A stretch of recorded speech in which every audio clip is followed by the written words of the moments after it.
Let me piece yourself back together now. What's your vision?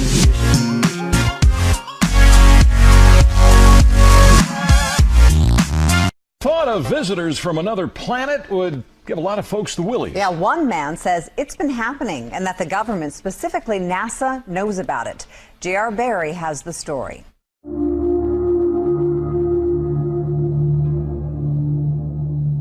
It's a question man has been asking for centuries.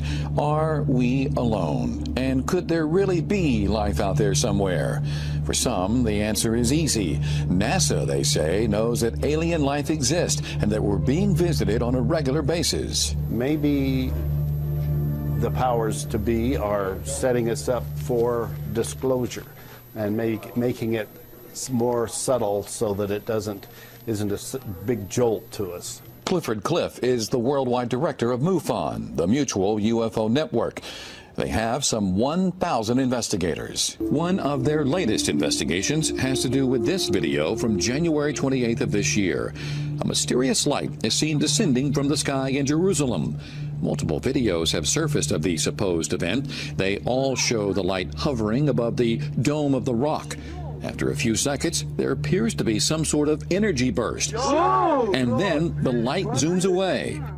So, is this proof positive that aliens exist, or is it nothing more than an elaborate hoax? MUFON believes NASA knows for sure. They do have a significant amount of information about the UFO phenomenon and ETs that they have not disclosed that are still there. Some of the astronauts have come forward now and are indicating that they have seen and witnessed things that were beyond their explanation.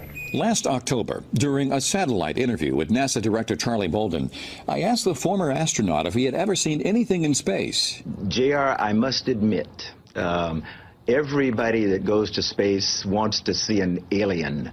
Or wants to see some evidence that there is other life in our universe, and I'm no different. But I am here to report that I saw no evidence, although deep in my heart I believe that there is good potential for other life in our universe.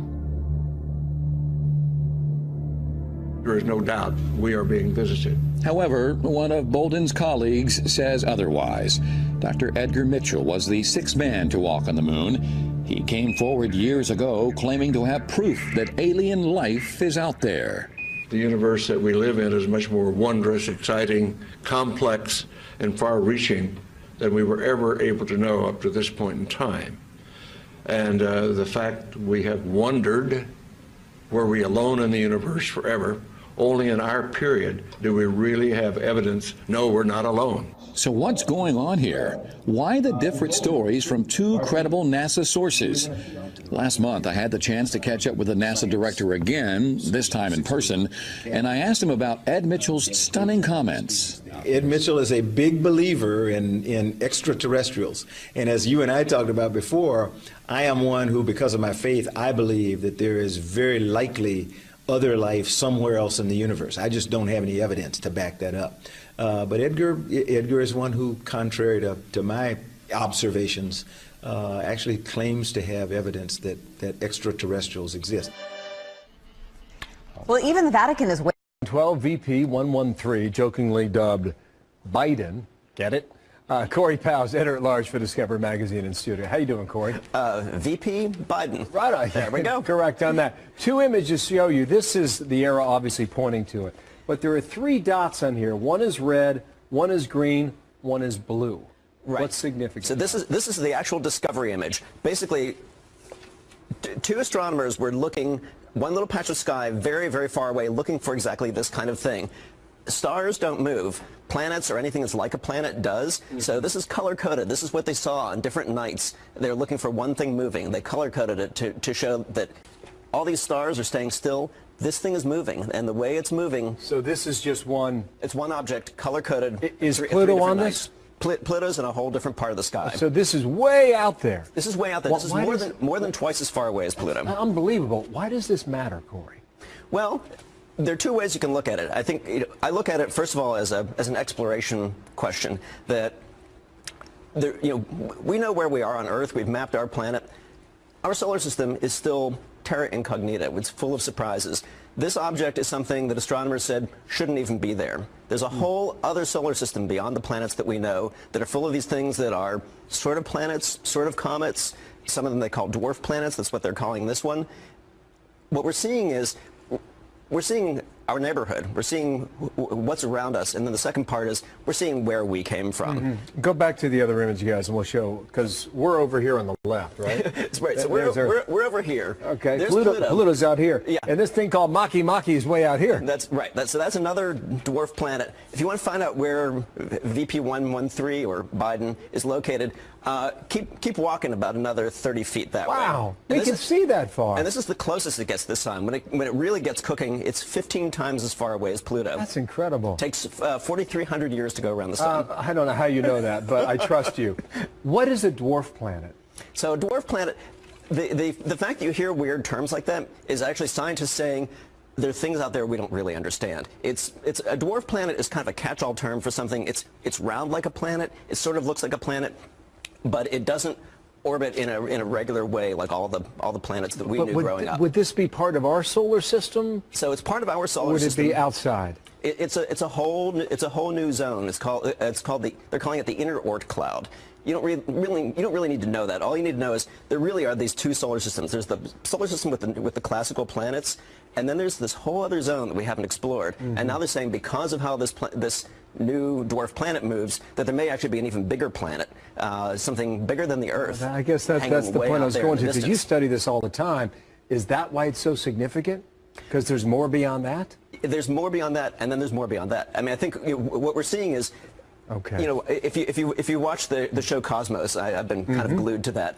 And in the last episode, they were talking about the discovery of comets and the discovery of our place in the solar system. We're still learning that. We're still learning this right now, and there's still. Man.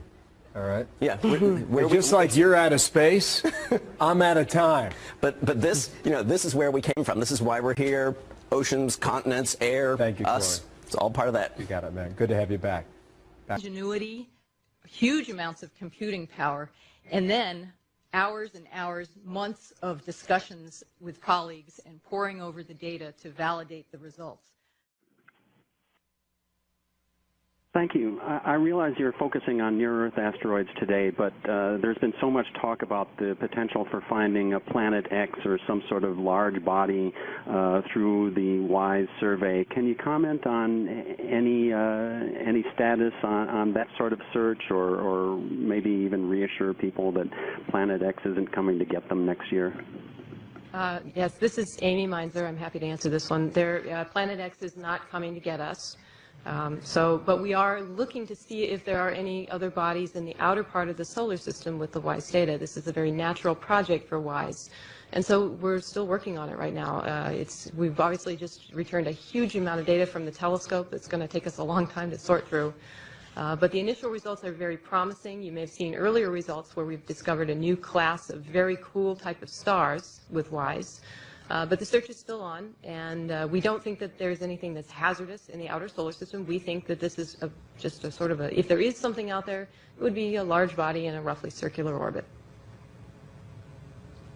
Our next caller, Denise Chow from space.com. Denise. So when you say the initial results are very promising, yeah, the initial results are very promising. Anything else you wanted to say on that point?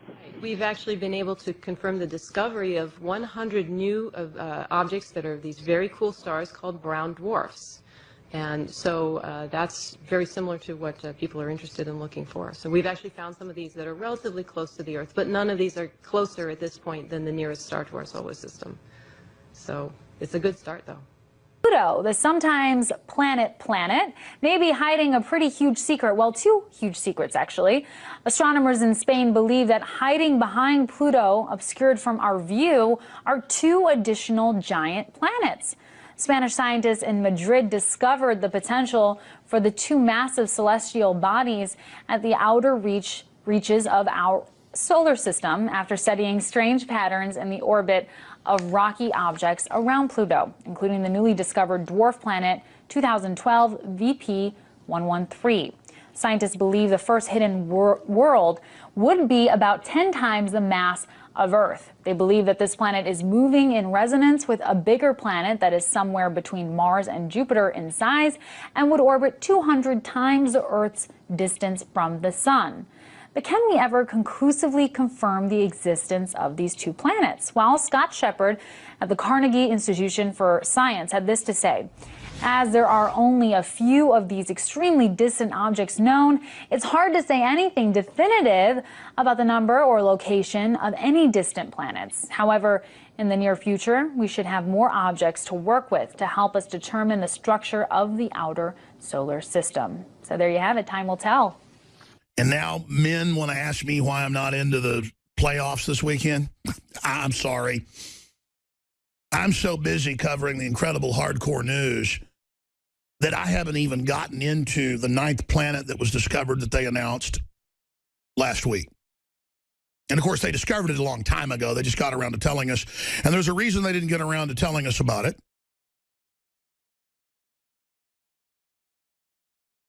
I am someone who always got sick and tired of hearing about Planet X. Because as long as I've been on the air, people are saying it's coming next year, it's coming in 3 orbit that doesn't go in circles around the sun, but goes way out past the Kuiper Belt and comes in basically at an elliptical.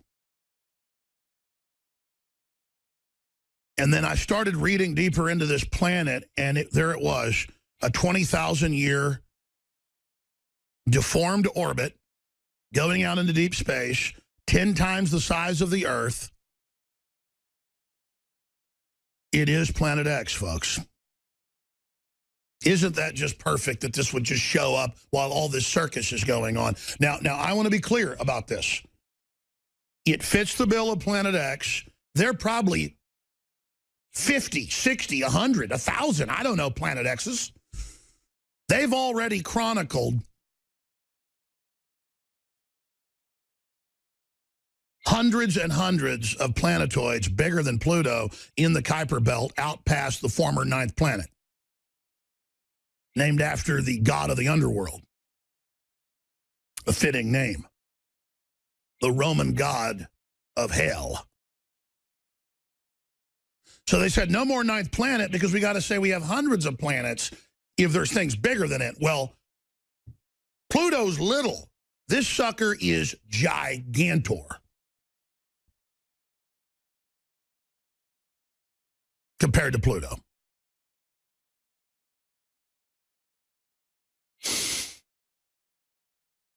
They're in the news today, meteorologists talking about how the moon being full during the blizzard is going to make it worse, and it does. It affects space winds, winds of space, the sun, and a lot more.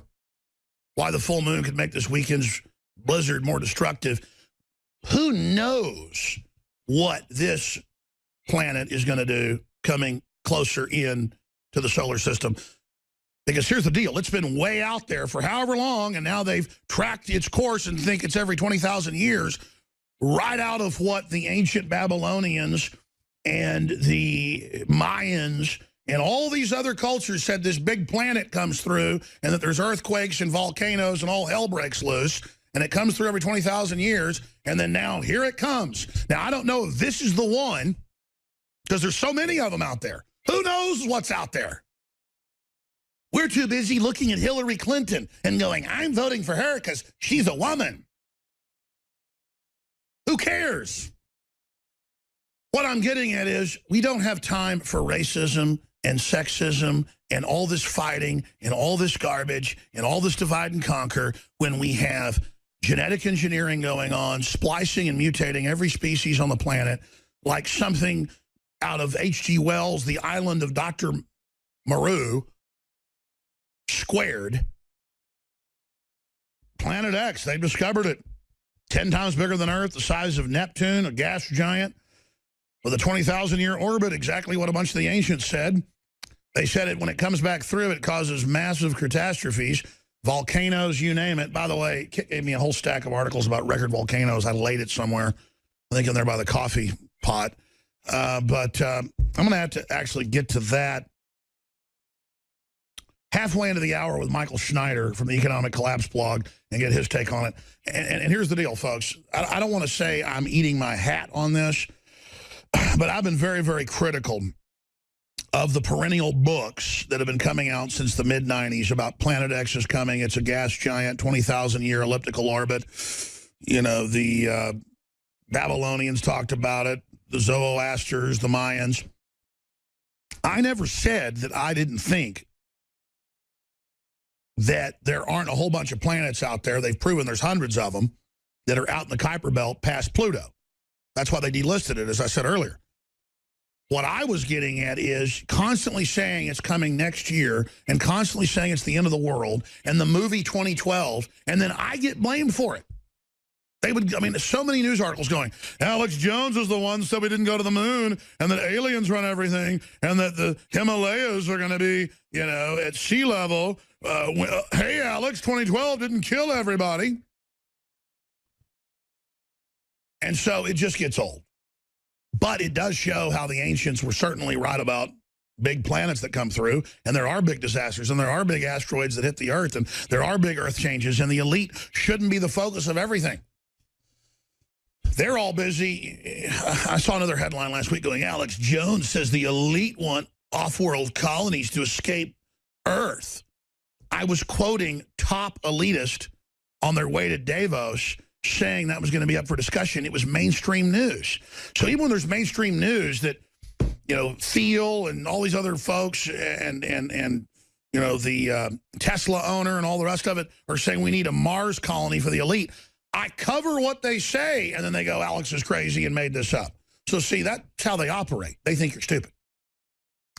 But I tell you, uncanny that the ancients said 20,000 years, bigger than the Earth, and all the rest of it, and here it is. The question is, we're trying to look at its orbit. I mean, is it even scheduled? I guess it's coming in closer. That's what they're saying. That's how they're able to see it now. It's coming in from this orbit. What is it? They're saying many, many, many times further out from Pluto. You one ugly motherfucker.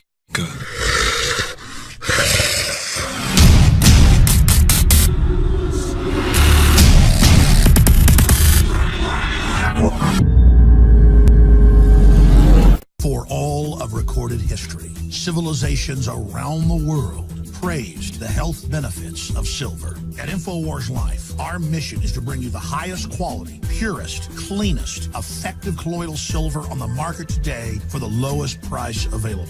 You don't have to be a doctor to know. The fall and winter months are the most dangerous time of year in North America when it comes to you and your family's health. InfoWarsLife.com is very excited to announce our biggest run yet of Silver Bullet colloidal silver, exclusively available at InfoWarsLife.com. Now, InfoWarsLife.com has taken colloidal silver to the next level using a cutting-edge technique that is free of toxic artificial additives. Now more than ever, it's important to stock up on high-quality Silver Bullet from InfoWarsLife.com and to help others during Christmas by teaching them about the powerful benefits of silver. Secure your Silver Bullet today at InfoWarsLife.com or by calling toll-free 888-253-3139. Rabbis for centuries, not recently, ladies and gentlemen, for centuries have had teachings where they have spotted comets and they've noticed what has happened a few years later. They've spotted a comet and they've noted what's happened years later. And they always will tell you the appearance of a comet means trouble for the world.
I know there's not a parent in America who doesn't feel the same overwhelming grief that I do.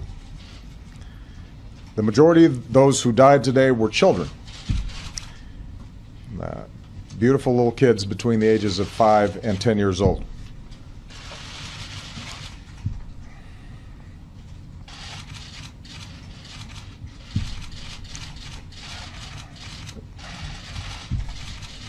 They had their entire lives ahead of them. Birthdays, graduations, weddings, kids of their own.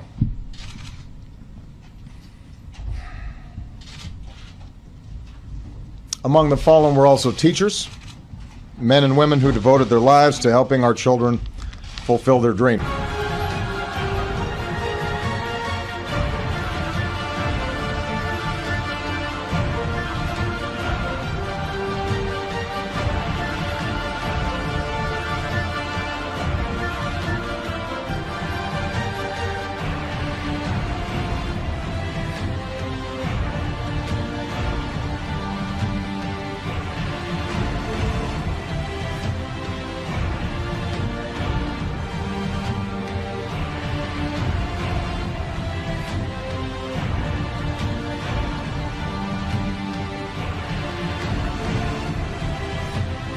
Once you discover an asteroid, you got to wait a little while to get enough of a segment of its orbit to calculate what the full orbit will be to know if it will come in harm's way.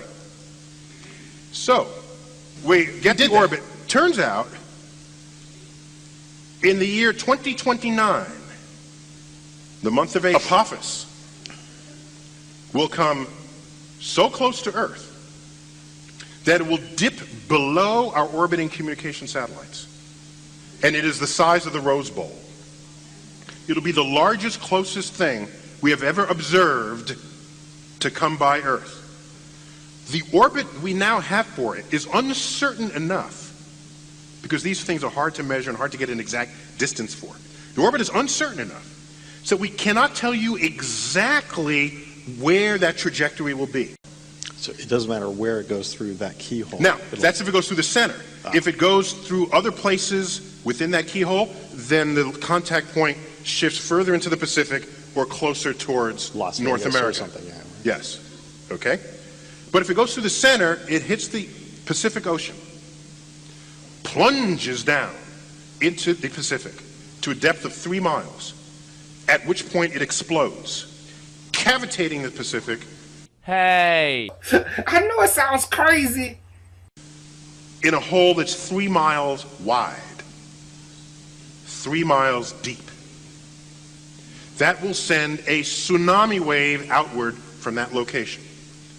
That's an asteroid that breaks up from the gravitational stress as it nears bodies during its life. And so the asteroid becomes a train of objects that would then come and hit one right after another. This is so many hours before the next asteroid will hit. It's unlikely. This is so many hours before the next asteroid will hit. This is so many hours before the next asteroid will hit. This is so many hours before the next asteroid will hit. The orbits of some of our planets were being messed around with. So we've got Neptune, Uranus and Pluto, and they call it it's perturbation of the orbits. So in other words, there's some large other planet. This is how they found all the planets originally. They found the orbits were being messed around with, and they went looking for an object that was messing with the planetary orbits. So they went looking for another body, and Dr. Harrington noticed that we've got a bit of a problem with these other 3 planets. When he's completing his observations and he sent them off to NASA, he took a load of films, he made some celestial maps, he plotted the orbit of Planet X, he said he'd found it, and all those films went off to NASA and were mysteriously never seen again. Very weird, isn't it? Very weird. Yeah, and they've had these in mainstream media, believe it or not. Not so much in the United States. This has been China and Russia have gone with these stories, talking about 2 suns in the sky. People are taking clear pictures of it, and it's all very real indicators that Nibiru is coming in to trash everything, and it's nearly here. That's a creepy looking image, isn't it? You see the bits coming off the edge of it. This is what a lot of people are saying is the dust trail coming off it, which is the iron-based dust trail. So this is like iron oxide, and this is one of the effects they've said of the iron oxide is when it comes swishing by our planet and we get a dose of this iron oxide trail off it. It's going to turn the rivers and the waters to blood, so it will make all the water go red.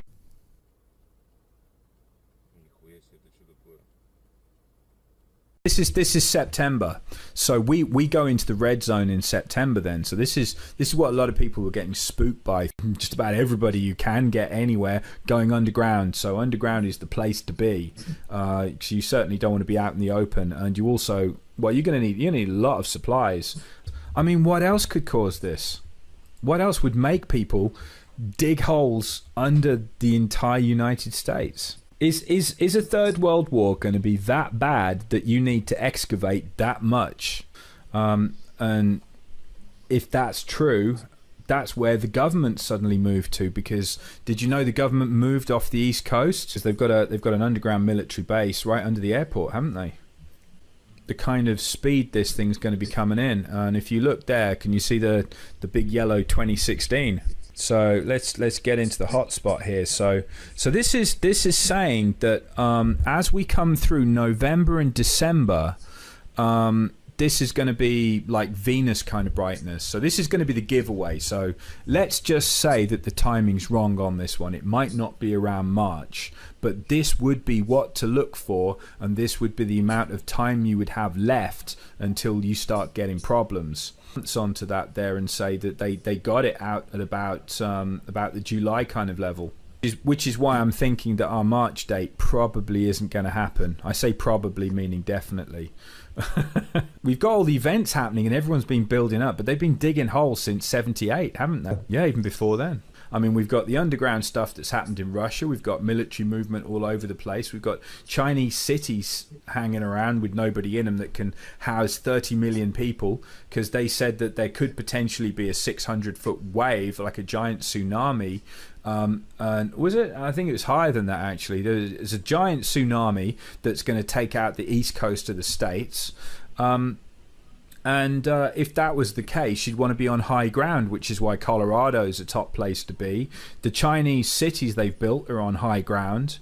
I mean, this is all going back to the previous stories that have been floating around about all these odd places in the world where you've got safe havens underground, you've got bunkers for the elite, you've got places high up which can house millions of people around the world. It's just all a bit peculiar. Look at December. We've got the faintest stars visible in an urban neighborhood with the naked eye. That's 3 months, isn't it? Just about, if we're in between December and January. And that was seen and it was observed, and we've got look at all the different places that spotted this thing. Yeah, this is September, so we go into the red zone in September then. So this is what a lot of people were getting spooked. If there is something that's out on the edge or it's coming by and it's nearer to them, it's doing some pretty horrible things to them. Because if we've got another sun, here we go. Look, 89 to 2002. Look at that, it's gone swirly. More and more encounters with giants emerging from UFOs. That the Anunnaki or celestial giants are coming back. If you were planning a harp war with other nations that have the same technology, you know who's going to suffer the most. It's going to be people on top side, isn't it? But I don't think we can take this story and we can throw it away and we can say, well, it didn't happen in 2003, I think was one of the times it was meant to happen. It just keeps coming back. The Nibiru story is always there, and people are like, nah, this is pure fabrication. It's just not going to happen. We've been told it's behind the sun, it's hiding somewhere, you know, there's always some kind of reason why we can't see it. But when it does pop up, I think at the very least we'll have 40 days notice on it. But I think this is one of those stories that you can kind of tuck away in your top drawer and just go, But I'm not gonna entirely bin this story, because there's some strange stuff going on, and people have seen something that looks awful like this before. Even if it isn't Planet X, there's something swinging around every 350 years that's causing a lot of trouble. Or even if it isn't Planet X, there's something swinging around every 350 years that's causing a lot of trouble.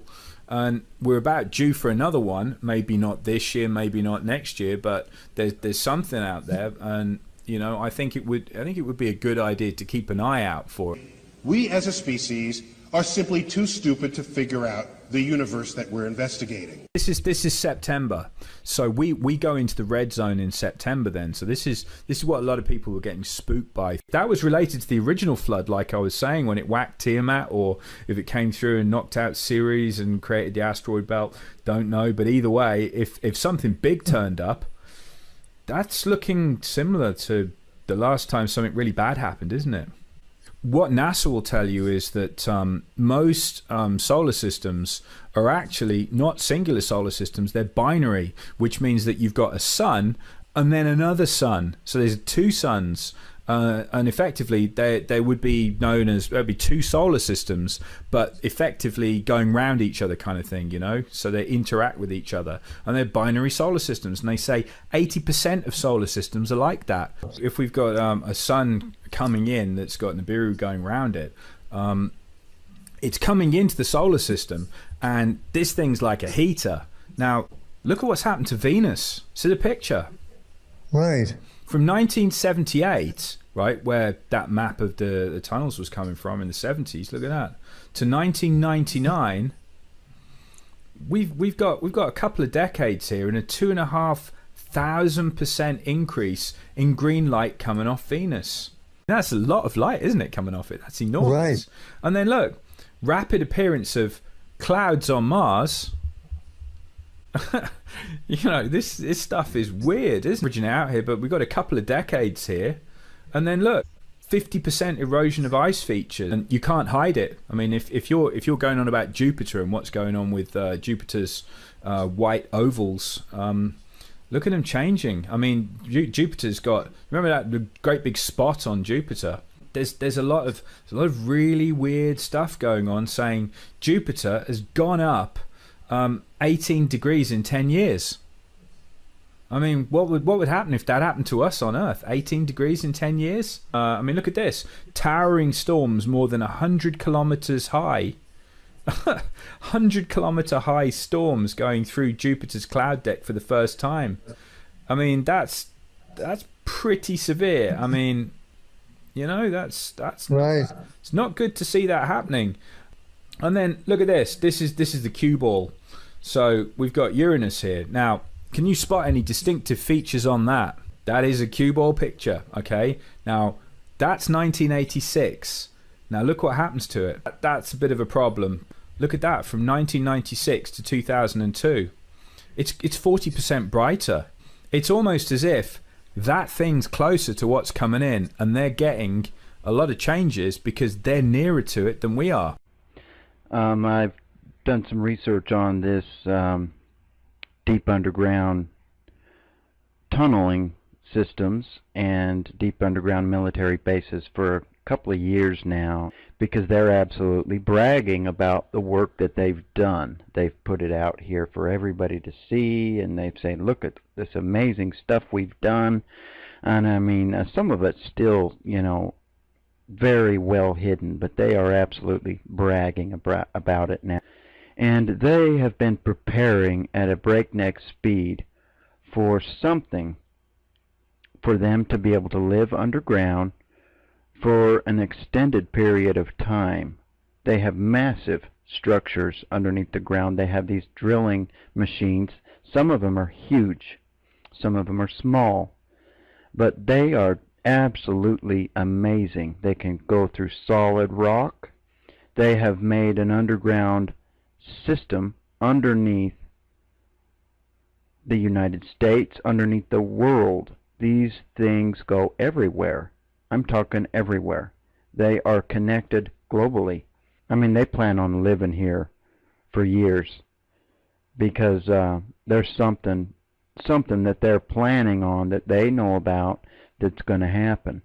On what it could be, Nibiru, wormwood, something hitting the earth, the kill shot with the solar flares, or just major martial law and, the New World Order takeover that they're going to come down here in these things and wait it out while all of the stuff goes down and they get everything under control. Then they're going to pop back up and have their money, wealth, everything. I mean, and these are the things that they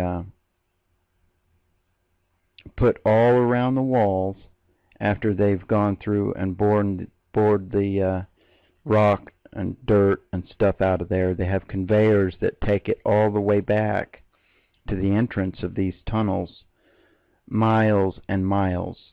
And these things go thousands of miles under the ground. I mean, deep under the earth. This one here is the old style system of doing things, and it took them a long time, but now they have these tunnel boring machines that are absolutely amazing. They are fast. As far as tunneling goes, they are very fast and they are very precise. And they can go as deep as they want to, as long as they don't go into the break through the crust and go into the lava. The liquid section of our planet, because that's gone too deep and too far, and they'll major problems will be there for them. But you can kind of see how they this is a scale model, of course, but you can see how they're doing these things. But they are definitely preparing for the stuff to hit the fan. These things are for real, and they are stocked. They are ready to go. Some people are living in them. There's been reports of VIPs missing. Well, this is where they've gone. They've gone down into these penthouse suites miles beneath the surface of the earth and are living like kings. And I mean, this is absolutely incredible, the system that they have put in place down the high-speed rail systems. This is Phil Snyder. Some of you might know about his story. He was an engineer and was working on an underground base system in Dulce, New Mexico, and they broke into a cavern of alien greys, the tall alien greys, and he was wounded very bad. Took off part of his hand and part of his guts, and there were 68 special forces units killed in this little fight that happened. But he talked about this incident until they murdered him. He was shot to death, but they did end up killing him, and he knew it, and he told people, he says, they're gonna take me out, but I'm gonna talk as much as I can. We have the right to know this stuff. Our tax dollars paid for all this stuff. I mean, it's incredible. They can grow stuff down here. Absolute total infrastructure that they have underneath the ground, deep underneath the ground, and some of these things are very well guarded with armed guards, state-of-the-art sensors and everything. Some people say that it's Nibiru. We don't know for sure what is going to happen, but they are prepared for something big to go down, because our homes are going to get blown away, I think. I think underground is the safest place. They think this anyways. And they're absolutely flaunting what they have now and bragging about it. So, I can come out with all this stuff now, and there's so much on it. There's so much more than there used to be. You used to couldn't find information on this stuff much, but lately boy, they are just so proud of what they've done. This is an aerial photo of an entrance. This is the entrance underneath the Denver airport, and it's a big hub area too. Dulce, New Mexico is, Denver airport is, and some other places. But, you know, they're connected worldwide. They go underneath the oceans. And like I say, some of them are military bases, some of them are not. Some of them are, there's cities under there. And it's absolutely amazing. And they are well armed, they are well stocked, and they are prepared. This is Chatty Dad 1. Выяснили, что однажды Нибиру уже погубила другую планету. Оказалось, что 16 миллионов лет назад в нашей Солнечной системе существовала планета Фаэтон. Она располагалась между Марсом и Юпитером. Теперь на ее месте пояс астероидов. Ученые считают этот пояс не что иное, как осколки древней планеты.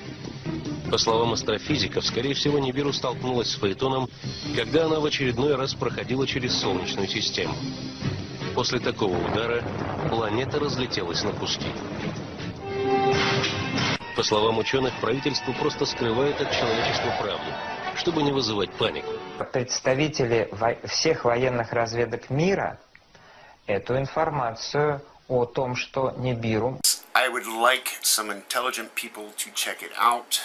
Moon orbit wrong according to Cornell University. There would have to be evidence of these passages, ecological evidence, archaeological evidence that shows the calamitous events that transpired during each passage. Mastodons being frozen instantly with still undigested food in their stomach. All over the Earth, there is evidence that in the past we have had polar shifts or some type of cataclysmic event on Earth which happens in cycles over time. They asked the Egyptian priest cults what was civilization like a long time ago, and they said that in the previous 10,000 years, they had major devastating events. These were the type that crushed their civilization. Not wars, not pestilence, but dramatic physical events that literally crushed their civilization back into the cave ages. And we see the devastation in cities in South America, ancient cities, that are now being discovered, which were obviously destroyed by massive earthquake-type situations. Earth definitely, without question, has had major Earth changes that have destroyed entire civilizations, and the indication is that it was not that long ago. The concept of a pole shift, in other words, the Earth moving its either magnetic or physical pole, has come up many times when we hear people talking about Planet X. Mountain ranges would form, oceans would form huge tides, and this would not be something you'd want to face in everyday life. It would be a very violent event. When the Earth was very young, it was hit by a Mars-sized object. This collision created an explosion that was so powerful it tilted the Earth. It was this same explosion that created the moon. Our Earth gives evidence that we have had periodic pole shifts. There's mountain building in and of itself is evidence. These mountains are like pushed together. If you're in an airplane and you look down at foothills, for instance, it almost looks like a rumpled blanket, like somebody took a blanket and pushed it and rumpled it. Mountains are forced upwards with great masses of rocks snapping. This is signs of great pressure, not the gentle squeezing and pushing that happens with earthquakes at all. Indeed, our Earth has had these periodic pole shifts. You can see that in the evidence of the Earth. Go back every time period and you can see other changes during these passages. And when we have pole shifts and violent geological earthquakes and changes and the like, tipping of the Earth and shifting of the crust, volcanoes explode. And when they do, there's a lot of molten lava pouring out. Well, lava, being molten, will line up with a current magnetic field. And when lava hardens, that's a permanent freeze, indicating the direction of magnetism at that moment in time. Well, this is one way that they have determined the wandering pole theory, where they've identified places in Earth where they say At one time, this appears to have been the North Pole, or that appeared to have been the South Pole, is through this frozen lava alignment. For instance, off of Japan, there's cities and roads that they find under the water. In Bermuda, we see roads and walls and the like. Likewise, land can rise. Greenland's glaciers flowing into the ocean are grounded deeper below sea level than previously measured.